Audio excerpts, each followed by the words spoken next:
You ever feel like your life wasn't an accident?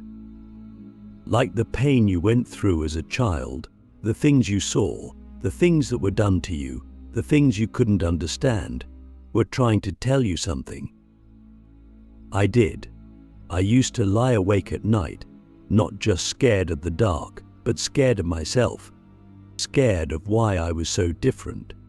Scared of why I felt everything so deeply. And I didn't know it back then, but that fear, it was the beginning of light. I wasn't born into peace. I was born into chaos. And maybe you were too. Maybe you had parents who didn't know how to love. Maybe you were the black sheep, the scapegoat, the one who always felt like they didn't belong. But what if I told you that wasn't a curse, but the sign that you were marked, chosen for something greater? Not chosen like a prize winner, but chosen like a warrior. When you were little and the world ignored your pain, it was because the world didn't understand your power. I used to think trauma was something to be ashamed of. I hid it, buried it. But trauma is a sacred language. It speaks in silence. It speaks in dreams. It speaks in the way your heart breaks when someone else is hurting. You know what that is? That's spiritual intelligence. That's soul memory. That's the universe saying, you've been there. You've suffered. Now help others rise. But how can you rise when all you've known is falling? Click subscribe to this channel to get more profound insights. The answer is, you don't rise alone. You rise through purpose. You rise through remembrance.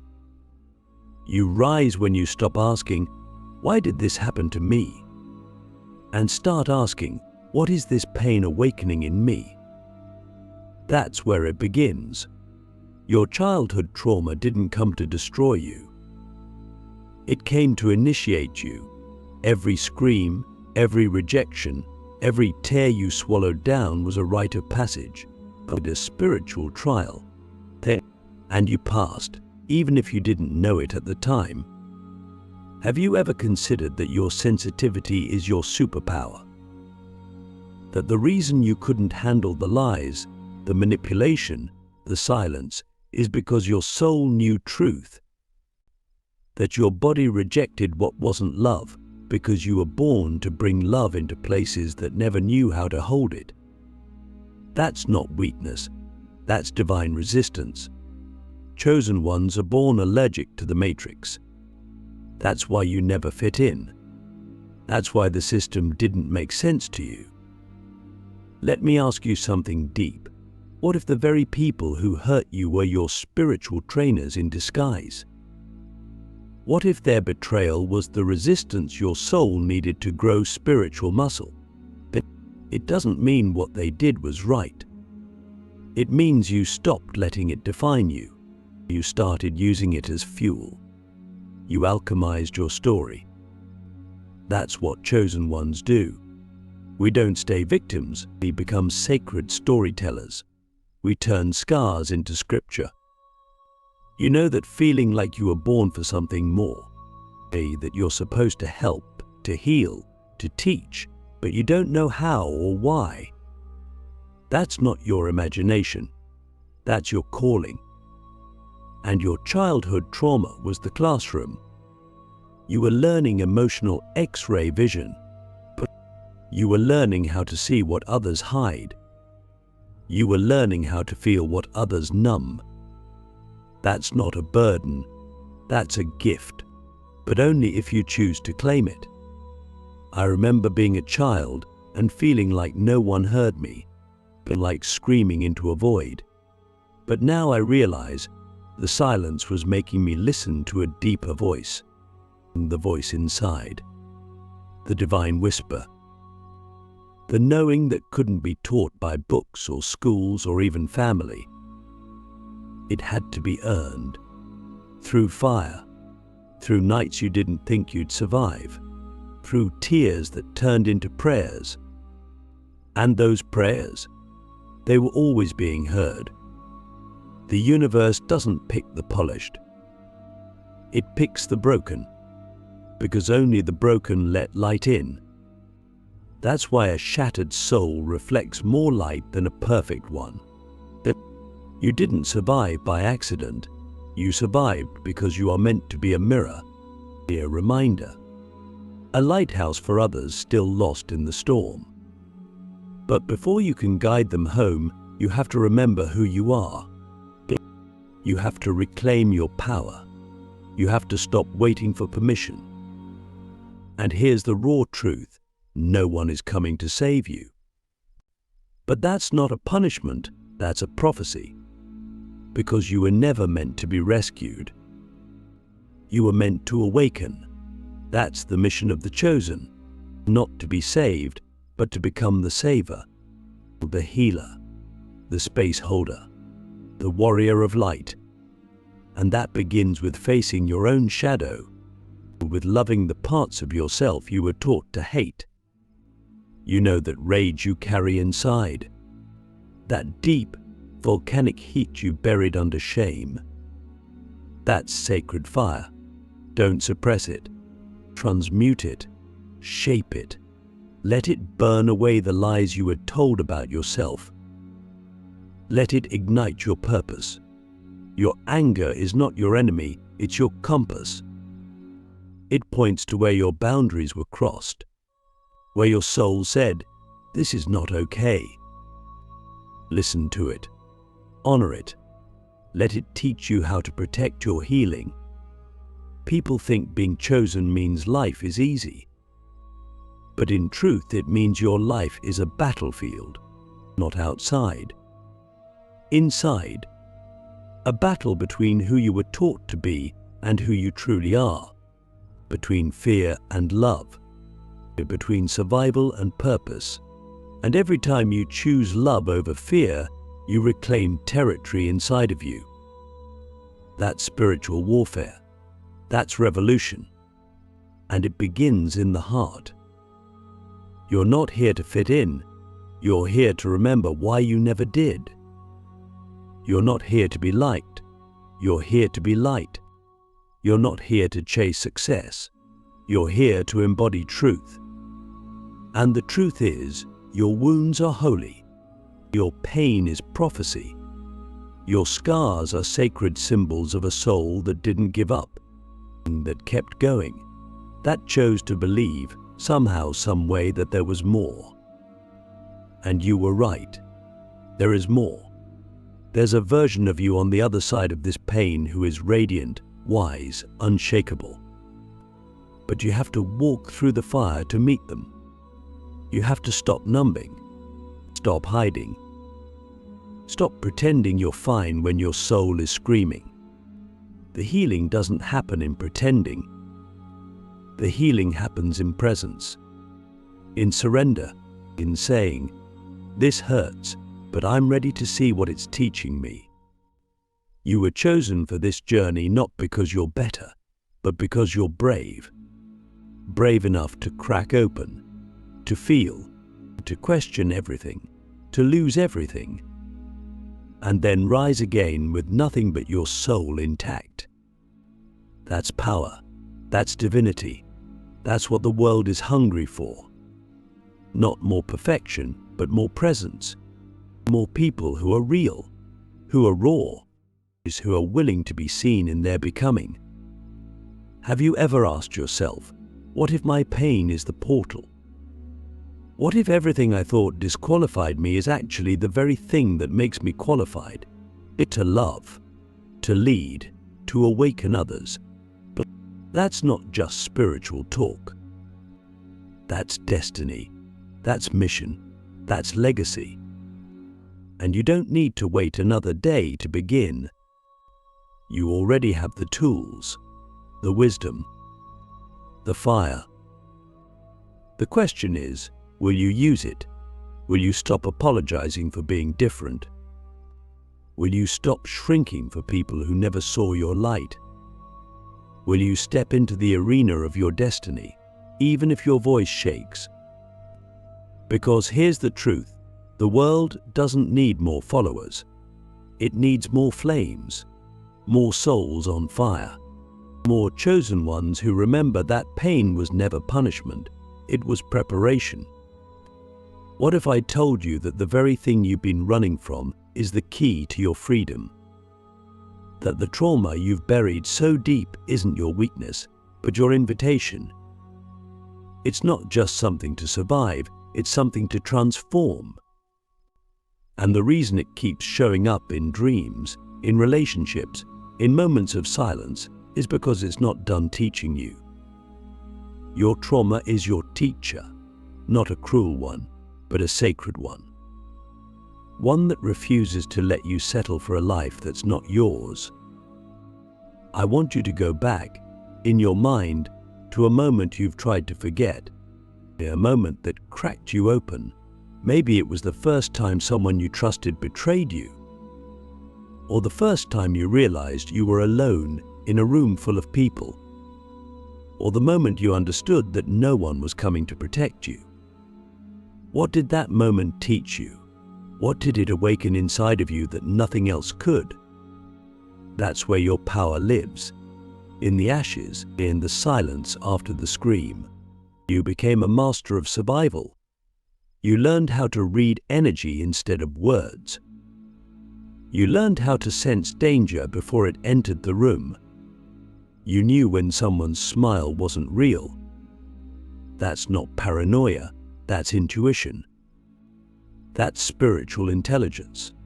And while others forgot how to listen, you were learning a language deeper than words.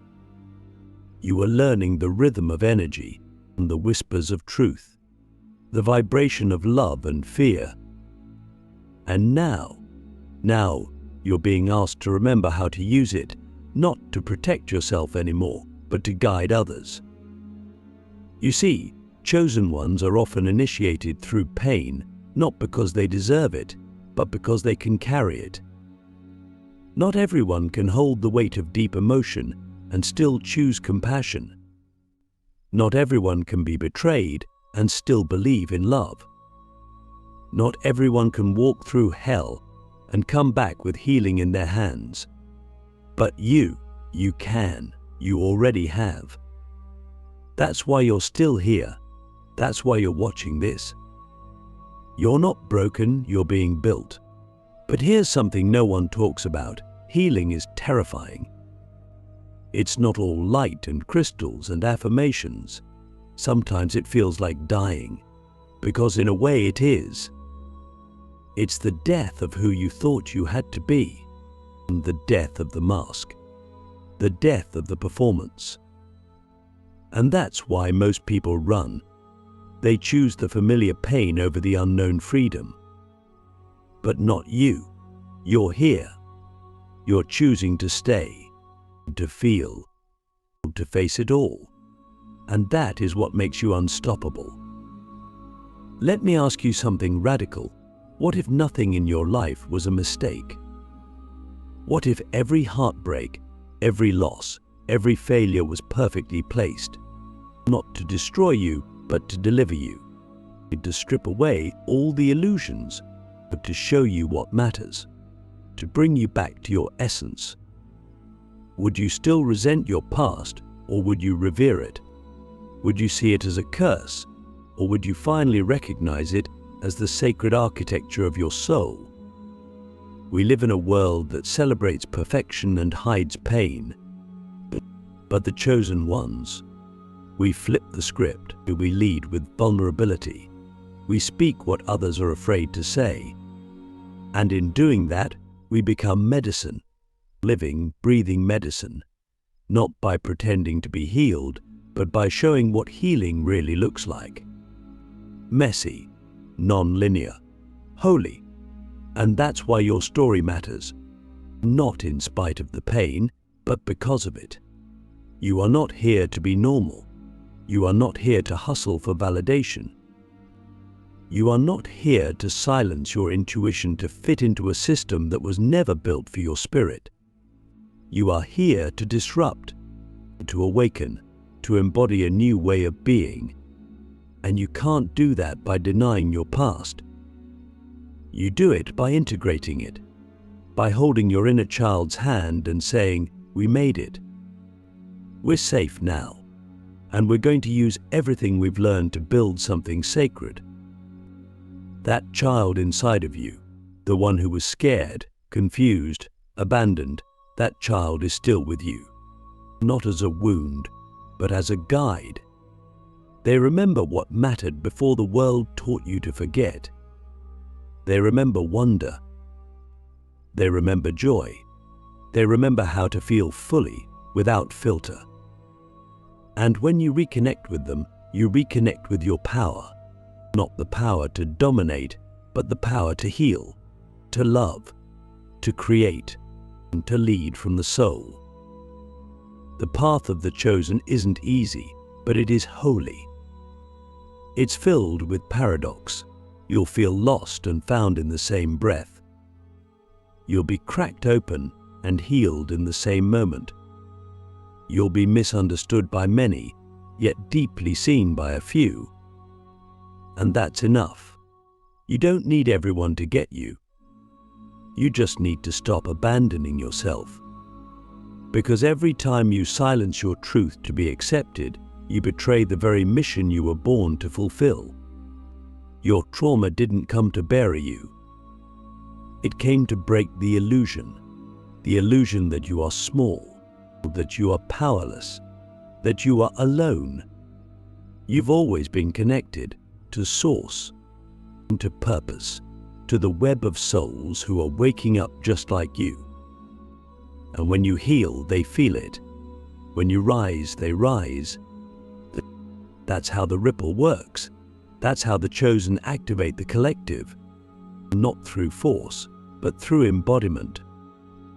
But embodiment requires courage, the courage to be seen, to tell the truth, to stop pretending, to look in the mirror and say, "I am not who they said I was." And then to ask, "Who am I really?" That question is a portal, a key, a sacred initiation, and only you can answer it, not with ideas, but with your life, with your choices, with your energy, with your presence. You are not your trauma, but your trauma is part of your legend. It's the forge where your gifts were shaped, the darkness where your light was born. And now it's time to use it, to write, to speak, to create, and to serve, not from the wound, but from the wisdom. Because when you create from your healing, you give others permission to do the same. You become a mirror, a map, a miracle. And you don't have to be perfect to do that.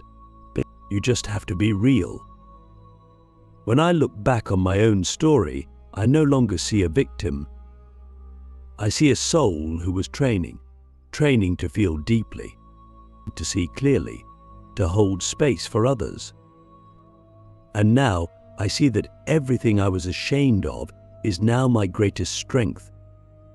My sensitivity, it's my compass. My pain, it's my teacher. My past, it's my platform. And if that's true for me, it's true for you too.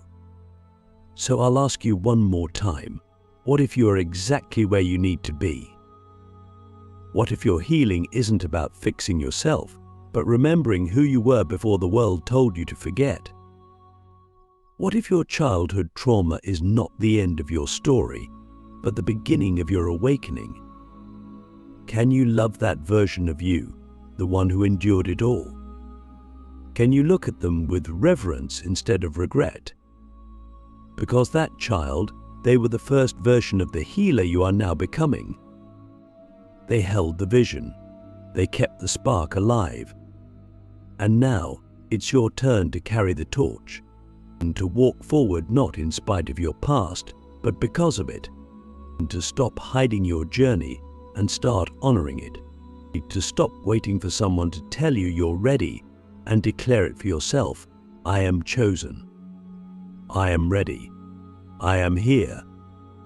This is the moment when you decide to stop running from the pain from the memories, from the parts of yourself that still tremble in the dark.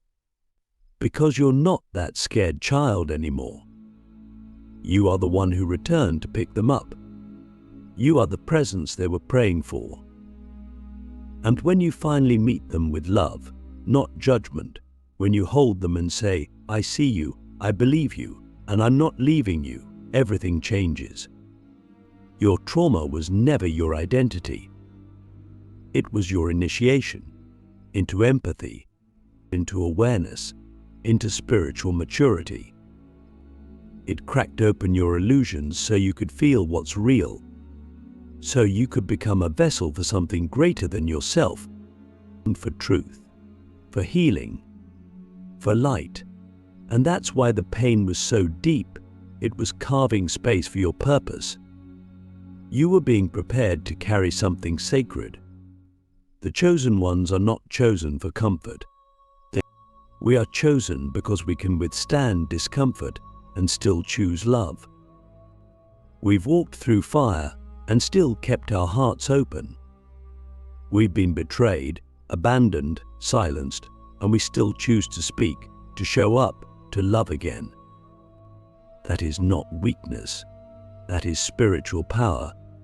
The kind of power that can't be faked. The kind that doesn't need a stage, because it already lives in your eyes, in your voice, in your presence. Have you ever noticed how people are drawn to you when they're in pain? How they tell you things they've never told anyone? How they feel safe around you, even if they don't know why? That's not random. That's your field. That's your frequency. You carry healing in your very being. Not because you read it in a book, but because you lived it. You transmuted it. You became it. And now the world feels that. But don't let that gift become your prison. You don't have to save everyone. You don't have to bleed to prove your love. You don't have to carry what's not yours.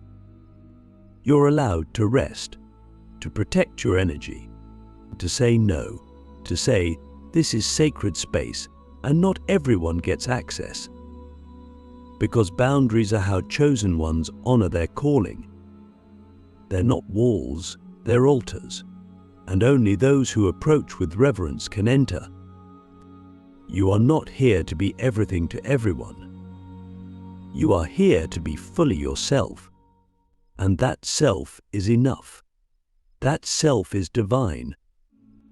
That self is still rising, still remembering, still becoming. And that's okay.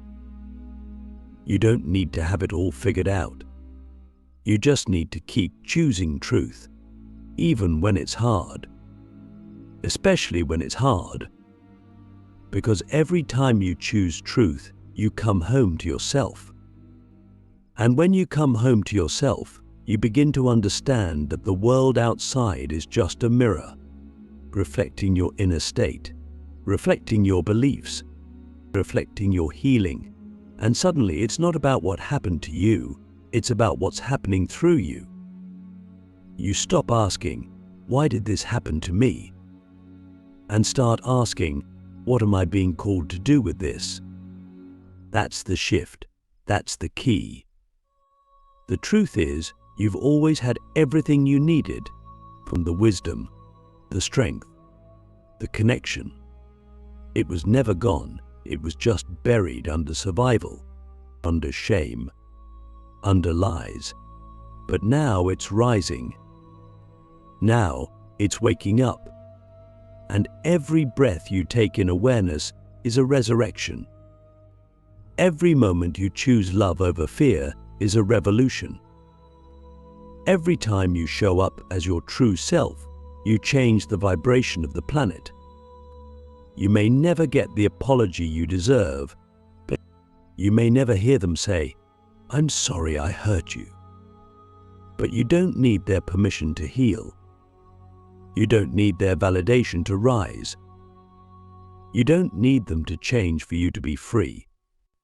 Your freedom is your choice. Your healing is your birthright. And your destiny is too important to be held hostage by someone else's unconsciousness. So let go. Let go of the need to be understood by those who were never meant to see you.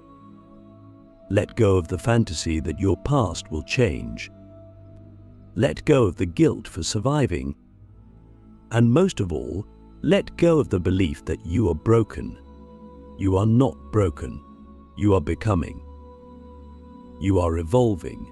You are transforming the pain of generations into wisdom that will echo for lifetimes. You are the bridge between the old and the new, between fear and love, between trauma and transcendence. You're not just healing for yourself, you're healing for your bloodline, for your ancestors, for the children you'll never meet. Every time you choose truth, you rewrite the story. Every time you choose peace, you restore balance. Every time you choose love, you become the answer to a prayer someone else is too afraid to speak. Ask yourself, what legacy am I leaving with my healing? What ripple am I creating with my courage? What future am I birthing with my truth? Because you are powerful beyond measure. Not because of what you've achieved, but because of what you've overcome. And now, your presence is a testimony, a living reminder that pain can be transformed, that darkness can birth light, that the ending was never the end, it was the beginning of something greater. The world is changing. The veil is lifting. And the chosen ones are being activated, not through force, but through remembrance, not through status, but through service, not through ego, but through essence. You are needed now more than ever. Your voice, your story, your light. Don't dim it to make others comfortable. Don't shrink to fit into spaces that can't hold your truth. Stand tall, speak loud, love fiercely. And remember, you are not here to survive your past. You are here to lead others through theirs. You are the guide you were waiting for. You are the miracle you didn't think you deserved. You are the proof that healing is possible, that rising is possible, that choosing love again and again is the most radical act of all. So when the fear rises, let it come. Let it shake. Let it speak. And then remind it, I am not who I was. I am who I'm becoming. When the old triggers show up, don't fight them. Love them. Hold them. Thank them for showing you what still needs your presence. And when the world tries to tell you who to be, smile and say, I already know who I am. I remember now. You are the chosen one, not because you are better, but because you are brave. Brave enough to feel, brave enough to fall, brave enough to rise, brave enough to be fully, unapologetically you. And that is your greatest gift. Now go, not to seek your purpose, but to live it. Not to find your light, but to be it. Not to wait for a sign, but to become one. You are the sign. You are the message. You are the miracle. And the world is waiting for you to remember